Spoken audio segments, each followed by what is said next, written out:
Alda.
Newman.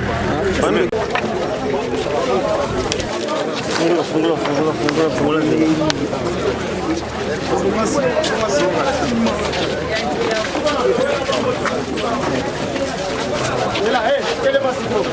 Téléma, camarade, téléma. Reste, même comme la même mode à côté.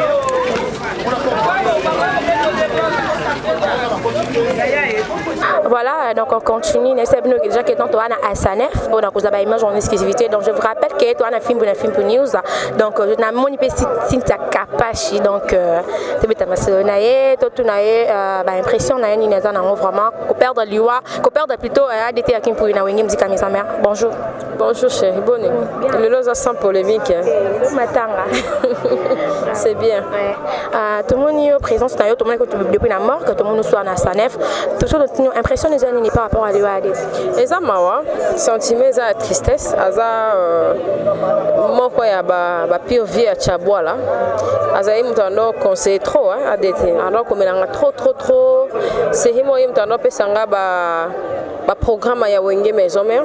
Eza ya DT, moi ni somme ta kufi ba tout ba comme ça bien. Biso siko to bomba ba sentiment na biso na motema. Na sape mutu moko na zara nous les Congo na bi er mo bomona na ta polo er mona wera ouais yango wana sikope na compte wenye musique à maison mère na sape ka na kati donc to perdre vraiment mutu waza qui trop cher pour na biso. C'était un homme bien, il y a un mort bien, malgré qu'il y a polémique, il y a la raison de ça, alors ça, la lame sous qu'on grimacer et tout, mais en soi, Azaki Moutoua, il y a une norme un peu belle. Vraiment, il y a une norme belle, malgré polémique, il y a la caméra pour la Katina, il y a une chose, mais au total, la émission, la propos, la mission, il faut tenir par rapport à l'IWA, il y a des tests vraiment passés, que non, abandon, dès le bec abandon, on dirait à mériter l'IWA en haut.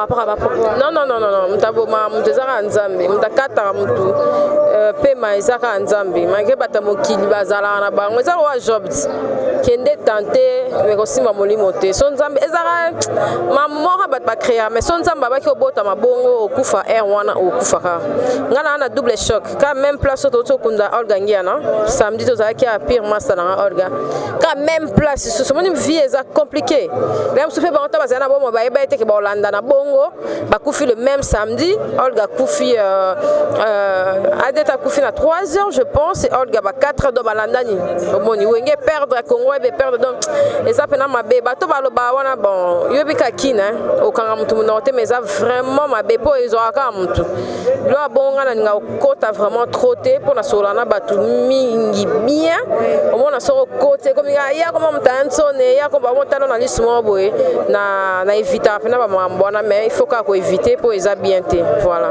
vraiment donc liste bima qui n'habite sur les solo ou pas je sais pas mais les gens journalistes me batanga que non ba lingi ba mon présence na ba monter na matanga yo tant que Cynthia Kapashi tant que aussi mbara micro ba fan là qui liste ba ta poto ba fan batinda qui ouais batinda que non ba me batama ko na monter na matanga adete ba vraiment bienvenue yo ce que selon yo ba cause d'appel bienvenue vraiment total vraiment adete nga zaki na ba rancune mususu na ba journaliste mususu ezana oka obika mutu mo pa ko fanda créer na e apandi pour mona esala ko banga pona batu misusu mais na matanga ba benga na mutu te na matanga babengana mutu te na matanga esangisaka bato comprendre et cause appelle au moins salami to moni pe bato musu bando lobana te balobani bato musu bazana ba querelle ba raisonner matanga eza place ya réflexion eza place ya bitumba te nde bakino bakomisa ngo lokwa elo mo boya esengo non famille na perdre to ba mona so ba bon dire bato ba sepela na liwande ona bango c'est pas bien eza mutu nyonso aza censé aya parce que ayebana na bato belé puis alors na bato musu o la musu rando so sa bango te ba kata makoloka pona mambona to lista na eza bilo mo bête banal nga na s'intéresser na ngo vraiment trop te maman me posait ba question na bi andeni capable na moni aya na uniforme te na ndenge no mo ba noir et puis ba basket o yere là est-ce que to moni ba musu balati ba siwa ba ze belé balati ba uniforme te wana bango wana ngate yo ebingat na zananga na komona nga monde à part donc eza lo ya mamile lo esi ya mamile ndeni olati do na koma pena na place wana donc place o ngozongi sanga wana baba batunanga mais babilo wana nga na zananga sous trop te po même ba problème ebele na vie nanga lokwa na kata de singa wana na ninga su ko s'intéresser na monter. Merci beaucoup Cynthia Kapash Natiki parce que ça matin na bi que non eza liboso prochainement eza vraiment ça me polémique te na bi gamba liboso oui na bi que prochainement perenga lisusu pour na Nick de John Bokenda na fo on a Lélie en tout cas merci beaucoup donc babi baza ba ene na biso donc s'il faut du respect il faut qu'on passe à bango ba respect na bango donc ba to ba ça msala bango to kuchi bango na menya donc on n'a pas le choix donc allez-y comprendre ah da batu bola na bolo ba te bino bozala botara ba mission ba bosala ngo ba mission mais oui tout le monde va ministère va tenir ba propos mabe na liwa muninga nous sommes là pour na kosala ba analyse entre nous na plateau et après beaucoup que non ken pia na kutu bo na ken pia na kutu bo na en tout cas non si que la mutolo va prochainement na ken pia na bon parce que à place on a zali pana qu'est-ce qu'on va na kosi et à matin en photo le jeune Zaïra derrière la caméra na kosi et à matin en photo le bagnon en tout cas je dis encore bonjour de jeunes en manique de jeunes en quand aux a de cœur na tout le monde ozo vraiment na pas si il y a des en qui pourri nous a des cœurs na famille des cœurs na rançon de cœur na maison mère mon bimba donc tout ça on a vraiment merci beaucoup. Voilà, on continue. Donc, je vous avais signalé que notre toit à Sanef, place pour l'accord à l'été qui pourrit. Je vois Fifi sur Stone. Vous avez mon interview. Moi, il y a vite fait. Hein. Allez-y comprendre. Bonjour. Bonjour Laura, je suis la belle. Bon. Ça va la star. Star n'a pas de film. Vraiment, ouais, ma bénédiction. Tout balingara, tout en fait, il y a déjà un problème. Tout balingara, ça l'effort pour fille. C'est une fille très polie. Depuis nos années, si les lots n'ont pas respecté. Peut-être elle est là toujours pour me conseiller. C'est vraiment une bonne petite sœur. Alors, si Stone, tout le monde la matin a été qui pourrit vraiment. Tout le monde est beau. Uniforme, il y a encore 3 personnes. C'est pourquoi déjà? Non, une fois, moi, ils ont 3 poses à épicer mon corps. Donc, ils ont grâce à mon gloire et au lingue na fifi. Babi, il y a des gens qui peuvent dire que c'est réconcilié. Ils ont été absolument des tas d'arrivés à grâce. Ils arrivent à Stone, ils arrivent à Olangi. Bibi so de Atolobana, ils sont là. Tolinga la besoin d'esco pour apparaître avant déjà d'être à Koufa. Tous qui déjà très bien. Et juste qu'on a majeur abnaé. Écoute, ils sont déjà en bonne relation, mais sauf qu'on voulait vraiment rendre hommage à ADT parce que, en tout cas, pour moi, c'est plus qu'un coach. Quand je dis plus qu'un coach, si tu es un joueur, un coach peut te coacher et après le match, c'est fini. Mais ce que plus que coach, il y a quand même il peut y avoir bosso, ADT musala, la mission, bakanelanga, bakosa, babimisa, ADT sangas costo, no kolia, na senti réflexion, mambolobi, et on a solo, mais pas comprendre à yoté.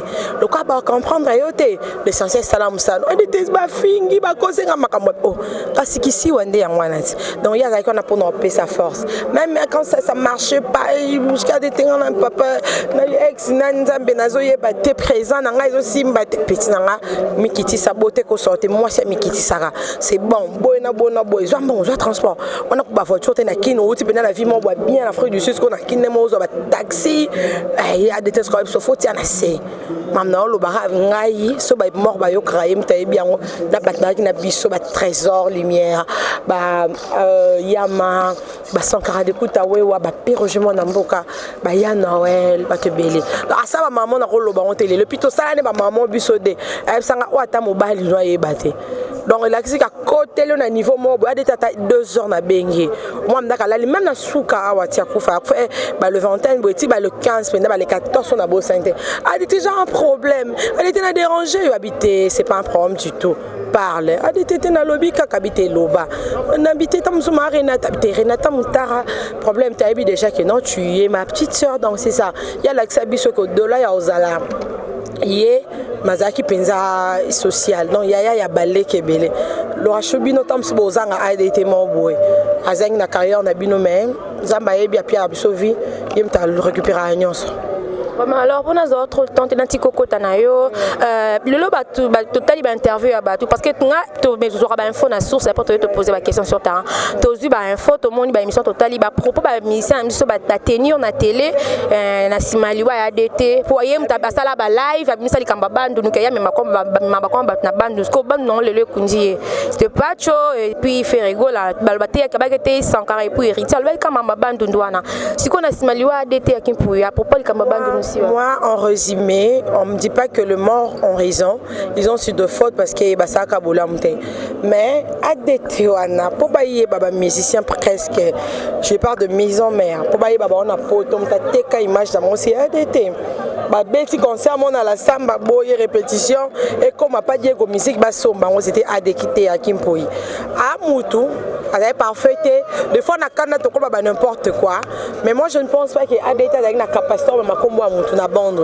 Déjà c'est une personne qui priait pour moi et donc c'est mon cas na matanga te mutu so monya lobi mabe ya mowei en tout cas c'est l'équipe l'équipe Nzambe parce que Dieu peut décider que dans zoyo siko lorachou atato salignon so et simbate so mutu azo se moquer la mutu akufi to betele maboko ti bo ba samba na mowei moi on a kana raison surtout na mokili mutu na mokili ba monye mutu mabe que la gloire soit rendue à l'Éternel bato ba sala ba buzz na bango biso pour le moment biso peut to bungisi bango pe jour ba obungisa ba yo kapasi ya kobungisa ndenge sala kapasi vraiment c'est ça si pour na yo soki bato baza en relation ba beba bazali par exemple na kobeba na DT ce baye na matanga ba cause le bienvenu parce qu'il y a des ton vieux déjà maison mère déjà chez Bisso hein on est na télévision en fait dans un format partiel mais la maison mère a peine chez Bisso dans le sens que il y a Noël c'est un papa vraiment pour moi un papa il y a Sylvie mon papa wana aza ya ba camarade na ba Christelle Masaki ba journaliste mbese ba benga moi na ba on famille donc au matin on se remarquer tam surtout aka na dibatch wana tam so 7 ya TV na 3 internet ba ko mamda komo fifisi wa Cloyo Lang wana président je dirais Gastemo yemo présent ta combien c'est pas un problème du tout matanga oya moi je sais pas mais sauf que les gens nga pona na nenga mabete tu on doit être sincère to solo la kité na mokili bon to solo na tous appels pour quitter qu'est-ce que le vend to solo la kité na mokili allez le quoi nga wana yo c'est moqué na quoi ce que monde que ton solo bon so amno te na adete au monde le quoi ya la le sika ya mulunge botika ya lala bino bozi yo kana mu pepe jour pe comme ya bino bo occupé mu pepe bo comme na mulunge biso pe stam sunda ba sa so grâce aux ala envie biso pe tam so to ya pe ya bino te potam so na mokili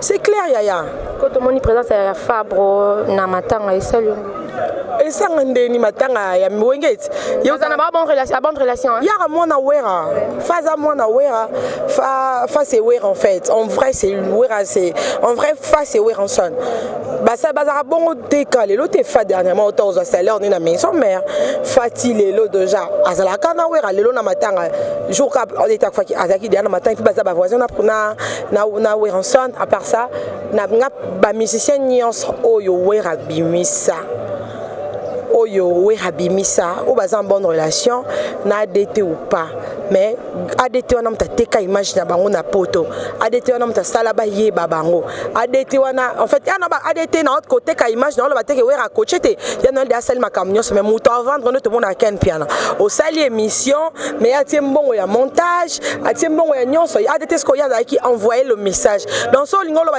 comme sur maison mère otindi oh non to c'est pas une émission na mingi presse ba linga mikolo intel baolinga intel bapese pe makambo boke na bapoto boye bayeba bango wapi aya nozo ba image déjà ya bana mambo ba YouTube kala donc c'est un peu ça ce qui Fabrice a eu sa papa na azarane André moi malamu déjà ba mon dirait ou azara non mais c'est quelqu'un son dans le bi malamu déjà ti otu na ngabongo po ebi kina bon relation na maestro mais seulement on vrai Fabrice et Ranson. Ok, un grand merci si Wablo. Au bois comme naturel kaka. Pose à la coude à nga maquillage na koka te fo de temps kudu na pas. Ata brouillon tete ndinga. Koka te. Na koka na mambana te. Mais la ambiance dernière chimère kabichep senga na mona siaka.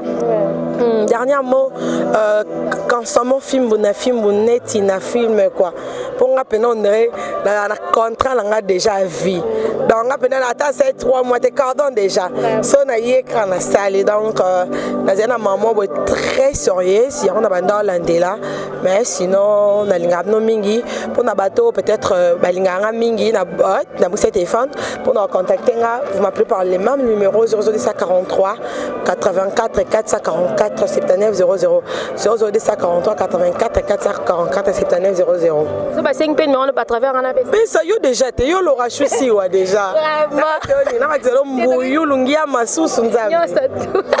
vraiment merci beaucoup c'était la Sioston donc allez-y comprendre toi on a film c'est la famille de mon ici Sioston dans le lobby donc et d'ailleurs facilement ailleurs ma pour nous interview dans film en tout cas tous on est sur ma on a vu parce que il y a ambiance c'est sûr que fait OK non ka ambiance bon parce que elle le naturel déjà mon taro boy en wazati donc nga depuis na yebdo na moi na place à tia ba rouge son entendre nga na ti donc les ama tanga to la ADT to kundae de côté jusqu'à sa dernière demeure en tout cas on paie déjà parce que Frisco Louvain dit tellement toyé aussi ba image to la ka bango en exclusivité peut te passer en exclusivité parce que to na morgue toyé donc c'est Laura Chou qui présente ici donc je vous retrouve prochainement déjà avec un nouveau numéro d'ici là portez-vous bien bisous bye. Dans le geste, il a fait beaucoup pour nous qui sont natifs de Maison-Mère parce qu'il justifie ma présence.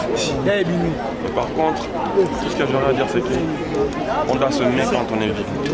Nous qui restons, on va faire tous par mourir. Il nous a précédé, Dieu a donné, il a récupéré. On a causé la nature dans mon kit.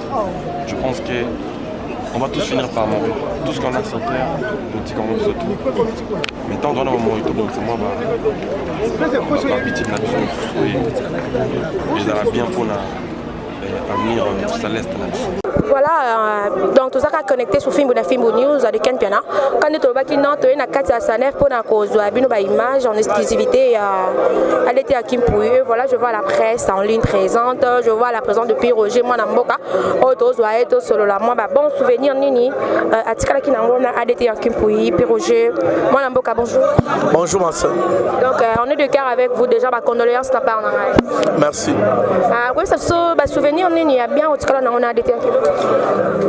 Bah souvenir to garder na ADT zara ba conseil na ebele bela ko biso ADT adai gentil ouvert na baleki na batunyo surtout azai ko minimiser mutute alors liwa ADT zoki simite na biso ne toza to ba lo to sala te nzamba za lokumo pour nous mettre à temps et circonstances le roi ADT ke le seke tango na ekokaki ya omoni passe ça la mutema ma sœur balobara mutu sa kufi to balobara mabe malam na e mais ADT au moins nga personnellement na mona na mabe na été na ebi ADT bana 1997 ti lelo alors pas ces âmes alors moi Namboka libo ADT en Kimpouye lelo et la musi batum tout babimi na après babimi na média ba lobby ba elo moi vraiment ezaki ba propos moi ezaki bien total na ba image o babimi si bakamba ba bandundu to yebi to ko lo banini par rapport à makambo eleki. Bon, ce n'est pas encore le moment ya sur la maman la main et Lelo na koyebisa eza ba émotion. Chacun a sa façon de gérer les émotions. Na bato ba oloba mamboana, na biso tout en émotion. En même temps to akufara émotion le bisaka mutu na façon de gérer émotion. Mosu sazana émotion etinda e aloba lobebele. Mosu pe émotion etinda loba tava neka kimia. Mosu émotion etinda lela makasi. Mosu pe émotion etinda lela te. Donc pour dire que eza ba émotion, il faut savoir les gérer, to gérer bango rara. Donc ils ont une émotion. Allez-y comprendre. Donc allez-y comprendre. C'était là, puis Roger. Tout qui un grand merci déjà. Merci, ma soeur. Merci.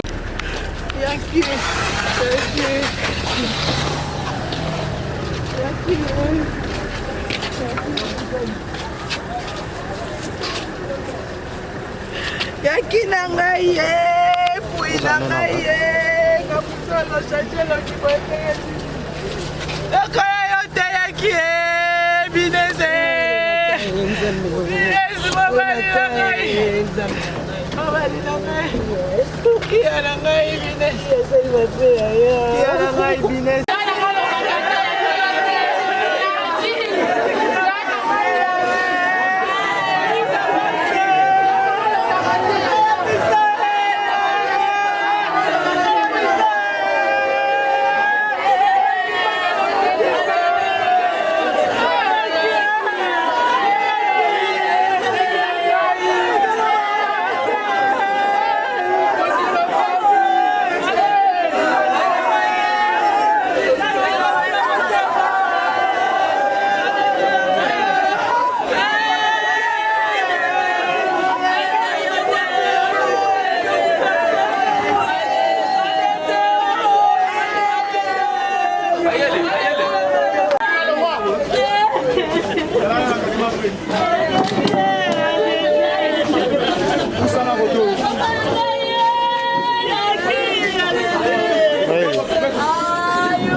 Bougez.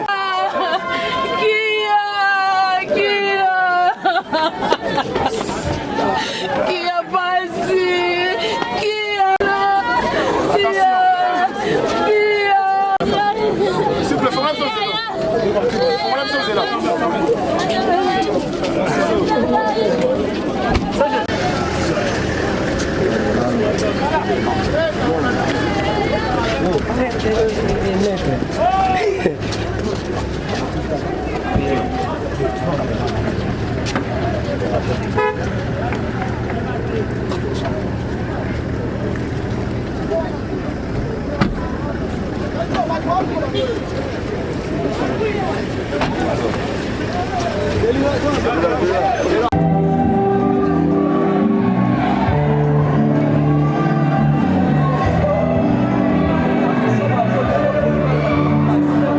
Bonjour à vous internautes, bienvenue sur Fimbo News de Ken Penapito Palais.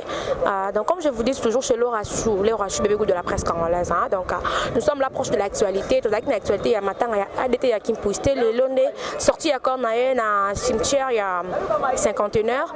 Et après 51 heures, et corps et les cas qui directement dans Sanef, place Nini Bakosta là-bas, recueillement, place Nini Zakwa, dernière demeure, en tout cas, nous sommes de cœur avec la famille biologique, il y a ADT, il y a Kim Pouisté. On invite présence de la famille biologique.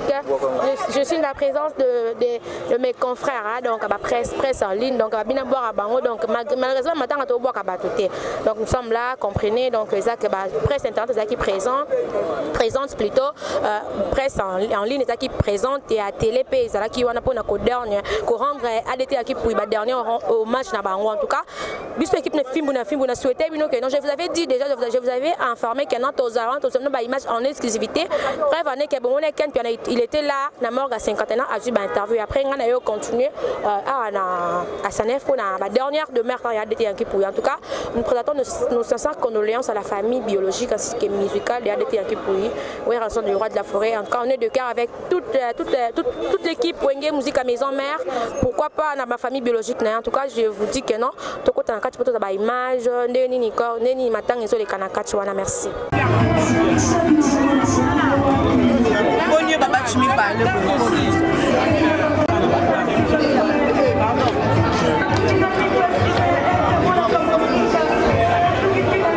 Tendre batu micro pour na ba impression ya batu vu après que kozanga mutumne na quatre orchestre Wenge Musique à Maison mais en tout cas ça fait mal vraiment donc toujours continuer na ba image en exclusivité donc Crisco Louvandi donc continuer en exclusivité donc merci déjà parce que toujours sous bateau en exclusivité merci.